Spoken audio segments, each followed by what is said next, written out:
So in this video, we're going to be focusing on one of the parts of the box model, which are borders. So in the previous video, I talked a little bit about some of the different layers of the box model and how they work. But in this video, we're actually going to be focusing on manipulating one of those layers, which is the border. And although it's not really the main part of the whole box model idea, it's still a pretty useful skill to know, and it really helps you understand how the box model comes together. Alright, let's get started. So for the next few videos, we're mainly going to be working with the images simply because they're just easier to manipulate and set the layout over something working with something like text or titles, things like that. So we're going to be working with our circular gradient here that we created in a previous video, as well as this custom image. So let's get started. So now there are many different styles that you can use to style the borders, but we're going to be using the main shorthand that allows us to style everything all at once.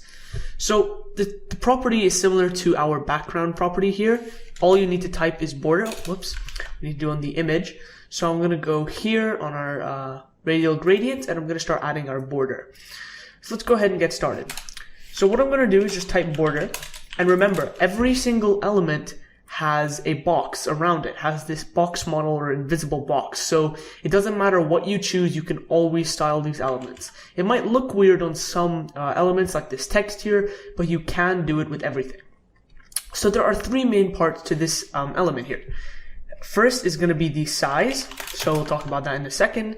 Then you're going to have the style, which is probably the main part. And then finally you're going to have the color. So now that we have this, we can go ahead and start talking about this. So size is pretty similar to, changing the size of an image, for example. Yeah, it can be in pixels, percent, or EM, it doesn't matter. I'm going to go with pixels for now. Now the usual range for a border is somewhere between 1 and 3 or 4 pixels, but you can go much thicker than that depending on what you need. So I'm going to go ahead and show you what 2 pixels looks like. So remember, separated by a space. Now we're going to go over the style. So there are many different styles that you can use on your borders, but there's 3 main ones that we're going to talk about, 4 main ones we're going to talk about: dotted, dashed, solid, and double. Now normally you're going to see solid. That's pretty much the most common one. I'll show you the other versions of this in just a second. So I'm going to go ahead and type solid. And now comes the color. So as we learned before, this can be a named color, this can be an RGB code, or even a hex code. I'm going to go ahead and just choose a darkish blue. I think that will fit in really well with the page.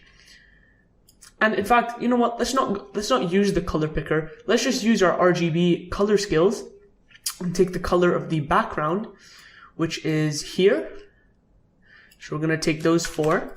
And now I'm going to go back to our image here and paste it in. Oh, whoops. And now what I'm going to do is just darken everything. And if you remember, the darker it gets, the lower all of these values get. So I'm just going to lower them all by about 50. So here I'm just going to go 154. Now again, this doesn't have to be exact or anything. You can put really whatever you want here, but I'm just trying to darken everything. I'm just going to make this 200. So let's go ahead and refresh the page and see how our border looks now. Let's scroll down. So there's the problem. We actually forgot a semicolon here on the end of the background. So that's one thing you need to keep in mind. There we go. Now it's working.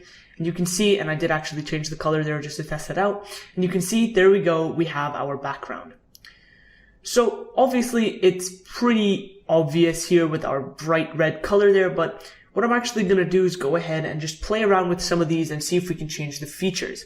So first thing I'm going to do is go ahead and change the height. So I'm going to go ahead and set it as 10 pixels, for example. And you can see that the size. And you can see that that gets a lot thicker. So you can change it depending on how you want your border to look like. So now let's go ahead and change the style. So let's go ahead and try out some of these other styles. So first I'm going to try dotted. So you can see now we have a dotted border. Now let's go ahead and try dashed. And you're kind of getting the idea of how this works. Let's see doubled, or double actually. I think that's probably the best other than solid. Yeah, you can see that looks pretty nice here. We have that double border. It's pretty useful in styling, but it's not really used very commonly. So the last thing I want to go ahead and change is the color. So I'm going to go ahead and just take a color from the color picker. I don't really feel like going through the whole RGB process again. Let's go ahead and just take this color. It's quite dark. Now let's go ahead and refresh our page and see what it looks like. And now you can see the color has changed. So you can see that borders are not only useful for just changing the style of an image or a box or any box for that matter. They're also useful for showing how the box model works. So I'm going to go ahead and change this back to solid so you can get a better view. So if you remember in the last video, we talked about the different layers of the box model, and we remembered that the padding was used to separate or create spacing between the content and the border.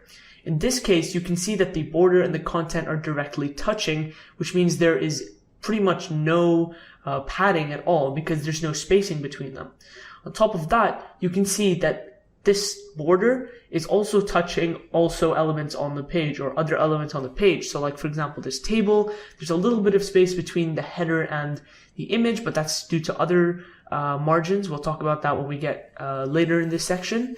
And so you can see that this doesn't have much margin either. So you can start to see here how this whole box model comes together and how you can see what's going on. So yeah, that's a pretty useful way to kind of look at the box model and see how everything comes together.